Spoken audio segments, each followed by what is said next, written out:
Hello, beautiful humans, and welcome to Growing Through It, a podcast dedicated to bringing you clarity so that you can harness your curiosity and be the creator of your life. Hosted by me, Shanae Rowe. Hello, all of my lovely friends. Thank you for joining me for another episode. Welcome back. Welcome if you're new. I am so happy to have you here in this space. Let me know if you have been enjoying it so far, but also if you are new here and you found this space for whatever reason, please subscribe, follow along for the journey. There is so much more to come of this, and I really hope you enjoy. But yes, welcome to episode 26 of the podcast. This episode is a little bit personal from me because lately I have been finding just how important it is to have a balance in your life between joy and healing. And I have been honing in on practices and things that I can do in my everyday life that allow me to be able to find that balance between enjoying my life and also healing versions of myself that no longer serve me anymore. And I've found two really potent, really powerful, really transformational practices that I've really been integrating into my everyday life so that I can make the most of this beautiful life that I've been given, so that I can step into the playful side of myself, and I can also step into the side of myself where I'm having epiphanies and self-realizations and actualizations and healing the old parts of myself that no longer serve who I am. And this episode is all about sharing those two practices because I have found for me, they have helped me immensely, and it's sort of been a penny drop moment of understanding that I can make my life however it is I want it to look and feel. And yeah, these are the two things that have really helped me elevate my life to be able to harness all of my joy and also heal from the things that need to be healed within myself. So let's jump into the episode. I hope you enjoy it. I hope you find something valuable in it. I'm so happy to have you here. Let's go. All right, so before I do mention these two healing practices that are so powerful, I want to talk about the two different phases of our lives, the two different seasons that I have observed us to, find ourselves in. If we're not in one of the phases or the seasons, we're in the other. And I think these two seasons are, one is being explorative, being spontaneous, traveling. It's where we're in a phase of go, go, go, where we're doing all of these things that are new and crazy and really getting outside of our comfort zone and just going for it, right? Our confidence is up here. We are skyrocketing. We are taking in all this new information in the outside, in the external world, and we're just absorbing it and doing. I think this season is definitely the season of physical doing. And then I think the other season that we have is sort of a more internal period of our lives where we're integrating everything that we've learned in that season of spontaneity, of trying new things, of, figuring things out.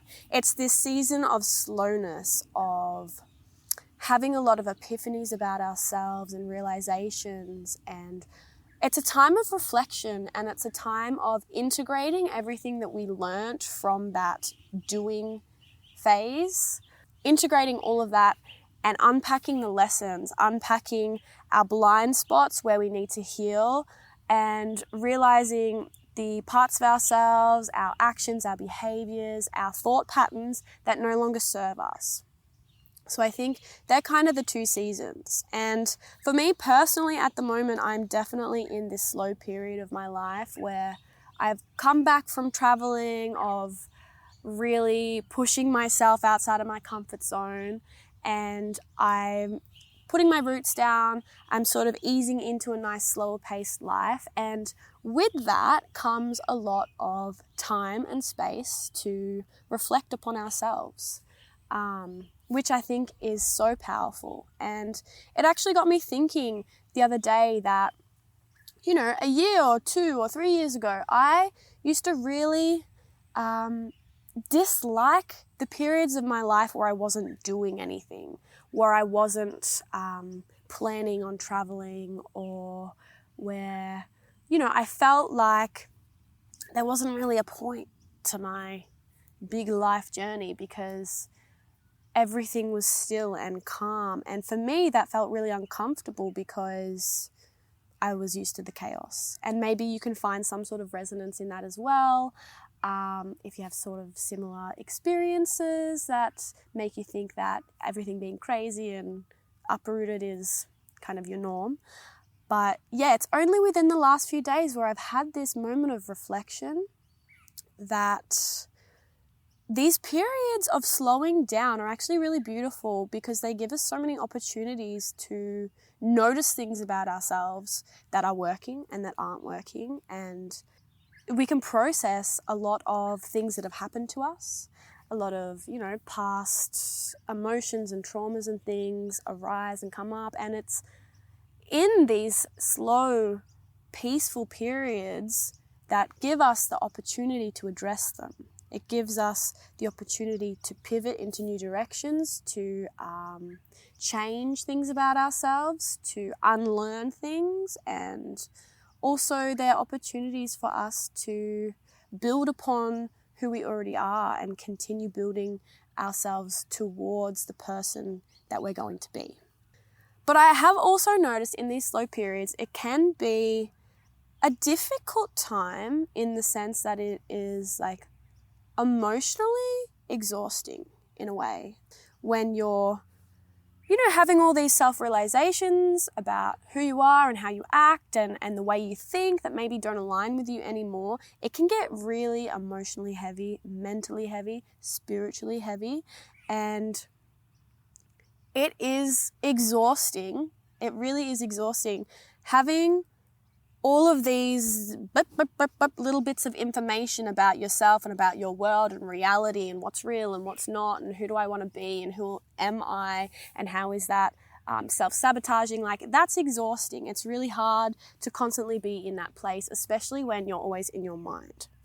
And so that is what I'm dedicating this episode to. It's things that I've learned in the last few months. Two major things I've learned in the last couple of months that have allowed me to balance the really heavy, emotionally exhausting side of the slow periods of our lives with being able to find joy and express ourselves and have fun and still be adventurous and be a little bit spontaneous, but it's not like our entire personality at the moment, you know, where we're not going and traveling the world and doing all this crazy stuff and meeting new people constantly, but we are making room for that.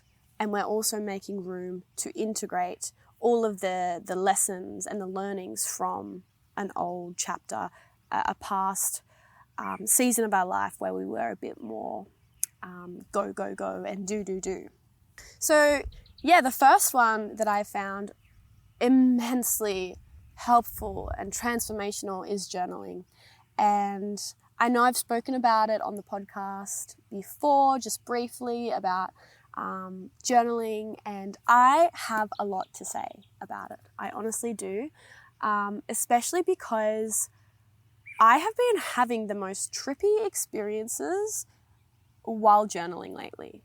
Like, I'm journaling almost every day, and if I'm not, it feels like a lifetime, you know, if I've gone a couple of days without journaling. But I've had some very trippy, very spiritual, very crazy experiences while writing. And I cannot vouch for journaling enough because it allows us to free up our mind. Like, simply the act of putting on paper how we're feeling or how we're thinking creates this distance, this space between the reality that we're living and the thoughts going on in our mind. And that is so powerful because within that space is where we're able to just slow down. We're able to reflect on things. We're able to notice things, our blind spots. We're able to notice the way that we talk to ourselves. The act of journaling, the act of putting down on paper into the physical world what is going on internally in our internal worlds, that is so healing. It's truly amazing and remarkable. And some people ask me, like, how do you journal? What do you do? A couple people lately have been like, how do you even journal? I wouldn't know how to do it.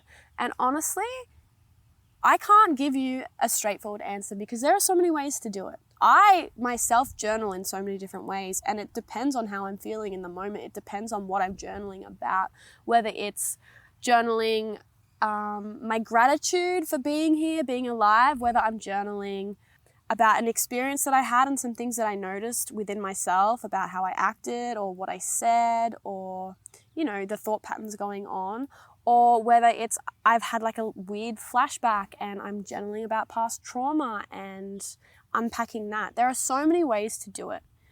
But yeah, I think I'll share with you guys the way that I initially started journaling, and it's how I journaled for years and years, and only this year has my style of journaling sort of changed.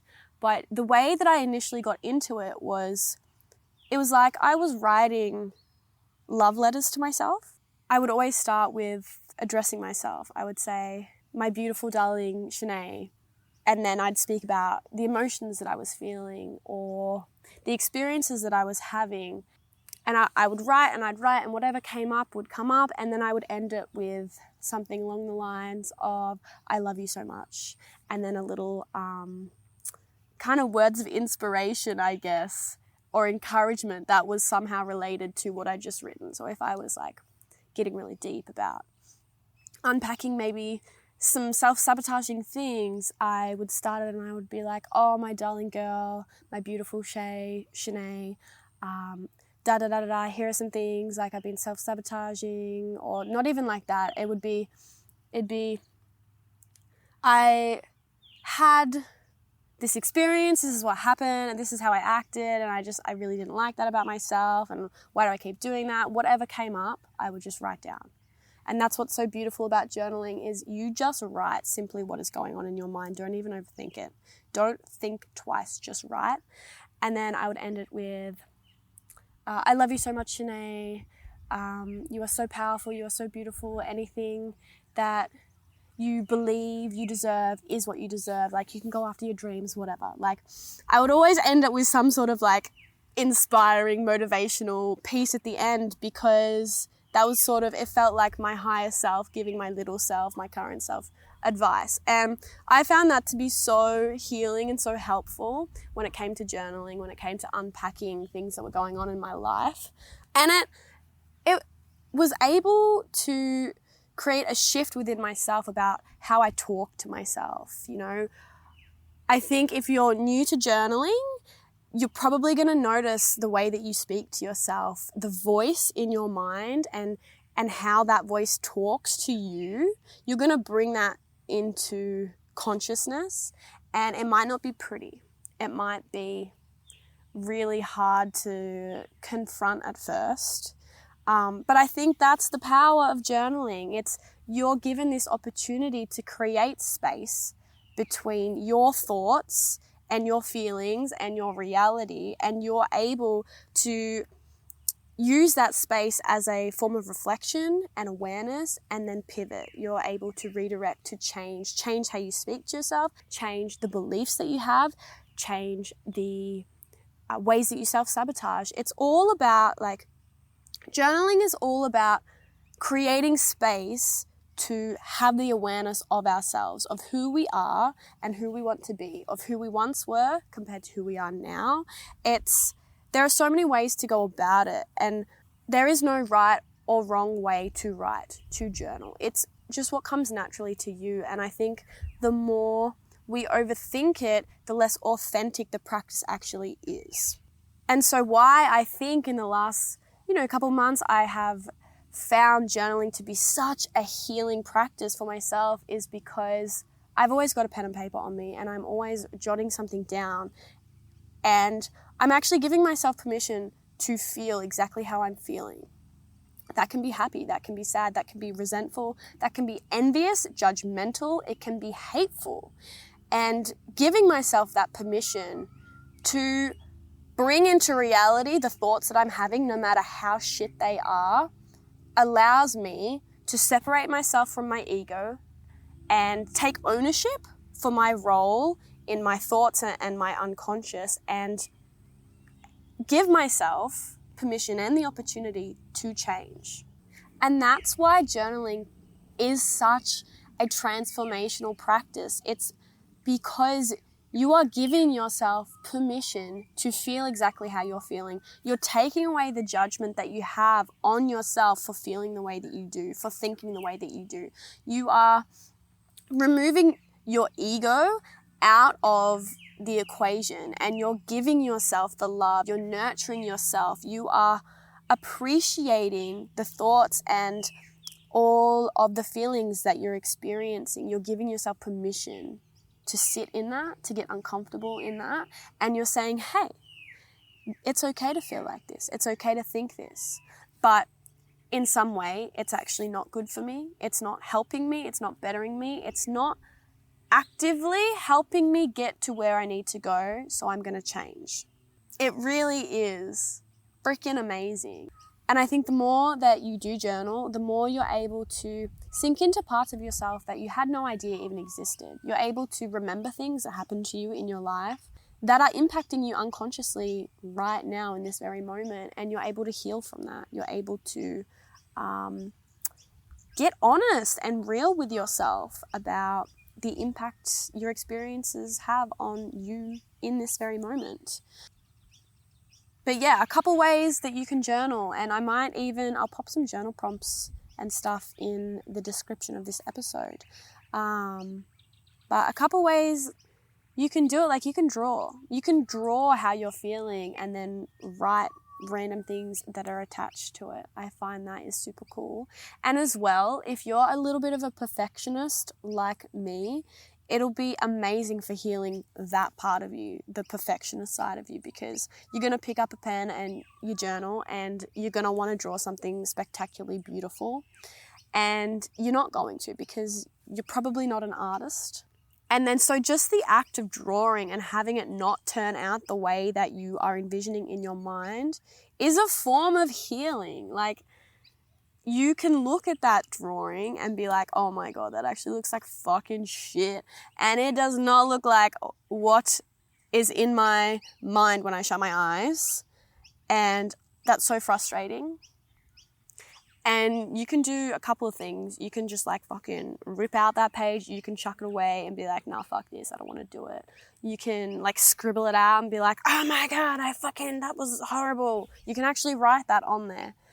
You can look at it and be like, you know what? I had a much better idea in my mind and it hasn't turned out the way that I wanted it to. And I'm just going to roll with it, because this is kind of a depiction of how I'm feeling, and I'm so sick of feeling like everything I do has to be perfect. Like, the act of drawing can be such a healing process because it takes away your need to be perfect, your need to have everything so amazing from the get-go, and just be a little bit less harsh on yourself, honestly. Like, don't be so hard on yourself.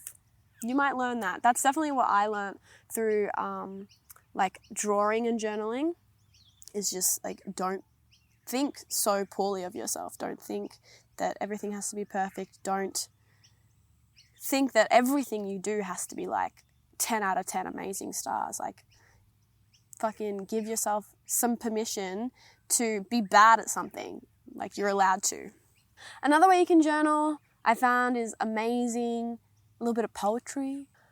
I used to have this expectation of when I would journal that I had to write on every single line and fill every single line up on the page. But I found like with poetry, I can write like 2 words on a line and go to the next line. And also like just write what comes to your mind. It doesn't even have to be a complete sentence. It's it's pretty cool when you write sort of in that sort of style of poetry, I guess. Super duper healing. You can write love letters to yourself. You can write love letters to other people. You can write letters to the people in your life who have impacted you in some way, in a positive way, in a negative way. You can write a letter to your mum about all the ways that you didn't feel seen or loved or whatever growing up. I've done that, but you don't have to. It doesn't even have to be about you. You can journal and you can talk in the first person and be like, oh, this is my life and my experience. This happened to me today and I'm feeling this way about it. Or you can talk in the third person and give yourself a bit of a pep talk. I find that that's also an amazing time when you're struggling with something and then you take yourself out of first person and you speak to yourself, you write to yourself from a higher power. You speak to yourself, giving yourself advice. It really helps you navigate hard situations, hard emotions, hard thoughts and things like that when you actually remove your physical self out of the experience that you're having. Like that is so spectacularly amazing and transformational. So many times I've been journaling, and if it's something that I'm struggling with emotionally or in my physical world, like a situation with friends or family, and I will be in first person talking about my experience, and all of a sudden it actually happens quite naturally and without me even being aware of it. I'll switch into third person and I'll take on this role of giving advice, and I will be like, oh, Shanae, like, you are so deserving of all the things you want. Like, I understand that this is something you're struggling with. Like, here's what you can do, or you're allowed to feel this way. And it's really nice to remove yourself enough so that you can actually see clearly what is going on. You can find a way out of the ickiness of the tricky situation.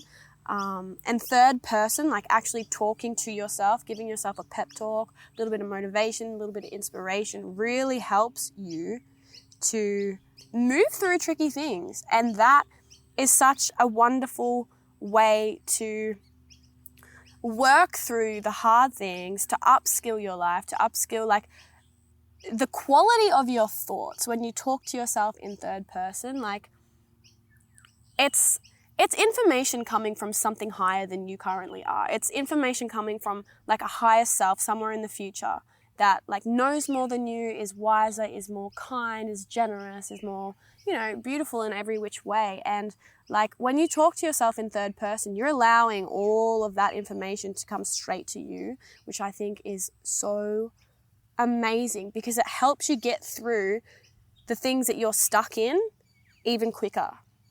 And you're not stuck in those experiences, those situations for as long as maybe you used to be, because you're getting advice from a higher consciousness, from yourself, from this place of divine truth and authenticity, which is really beautiful and really powerful.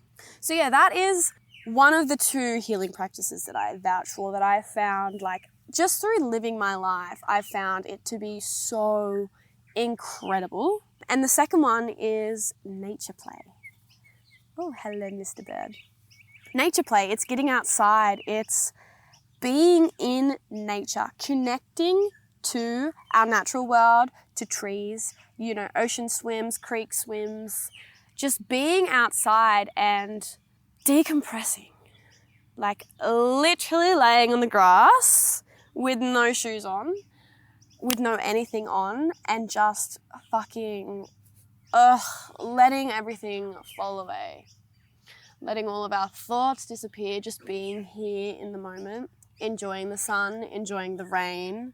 I found that nature play is such an incredible practice that you can do to balance out all of the heaviness that comes from journaling and having all these realizations about yourself, because it gets heavy. It gets so heavy when you're constantly like processing things from a go chapter of your life. Like it's a lot.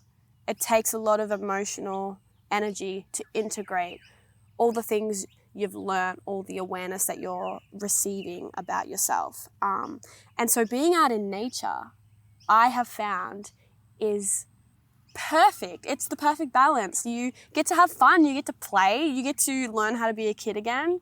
You get to just have fun and enjoy the little things in life.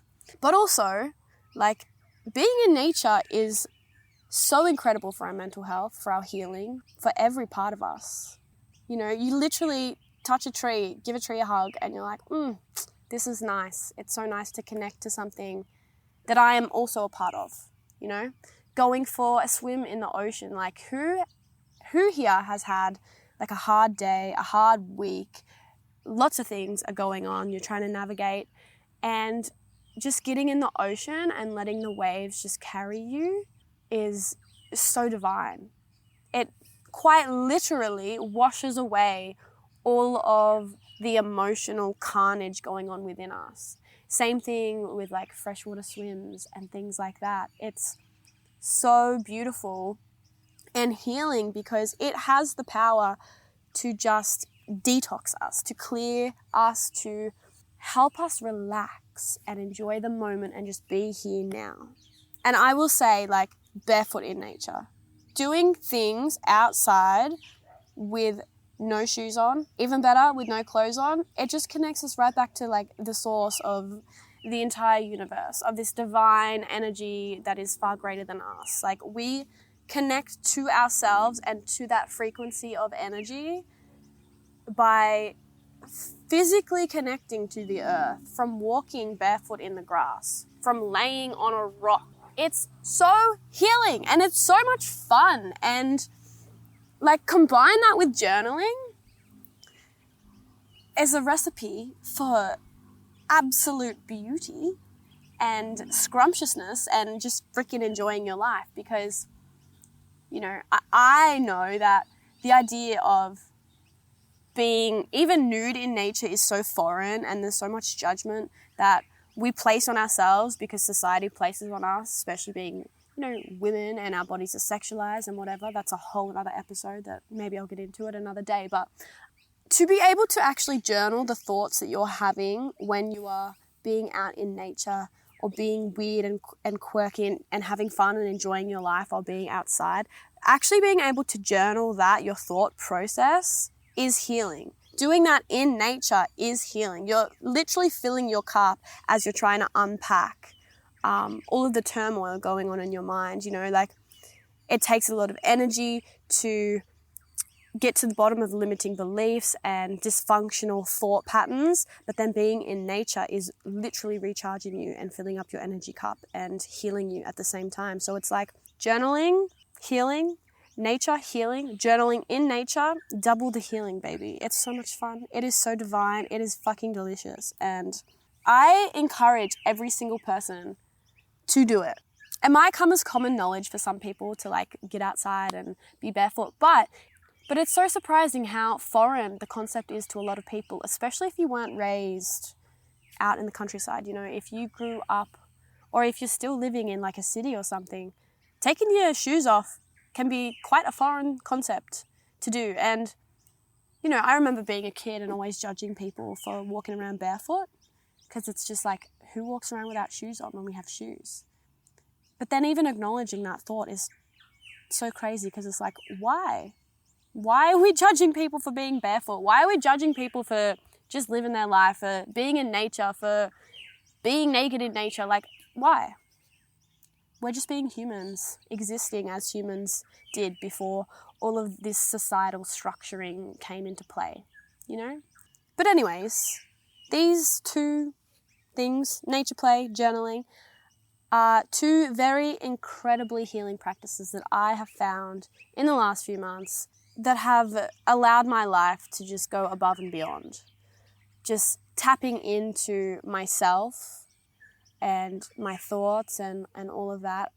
And also creating time and space to enjoy my life, to actually enjoy going out and having fun and playing and being childlike and carefree and just like mucking around, having a dance, having a boogie is so healing.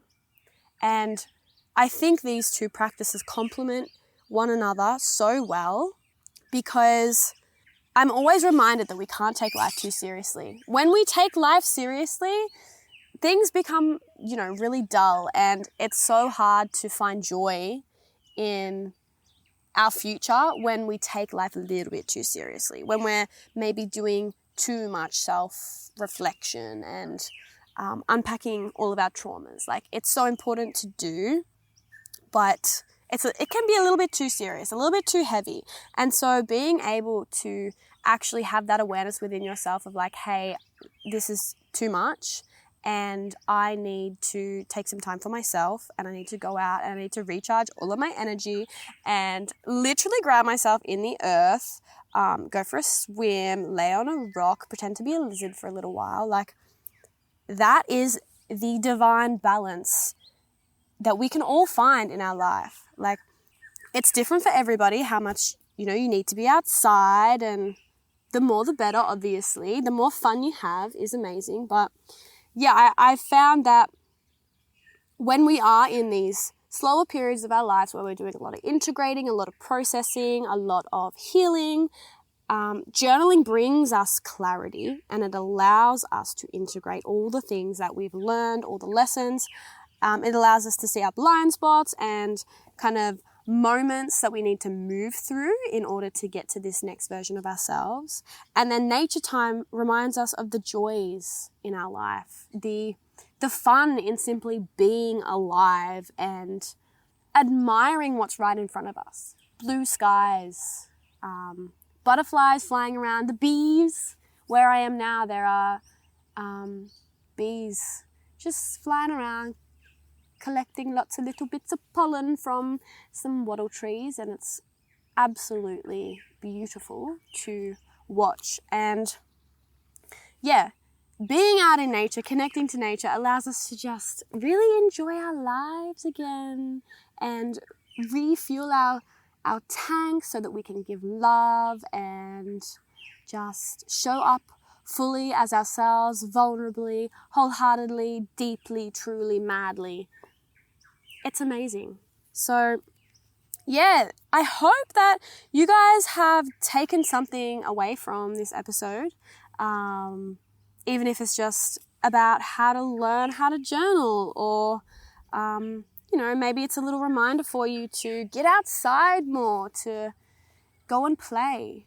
I hope that you found some value in the words that I preach in this episode today. Thank you so much for listening through. If you liked it, please share around this episode. It is really helpful for me.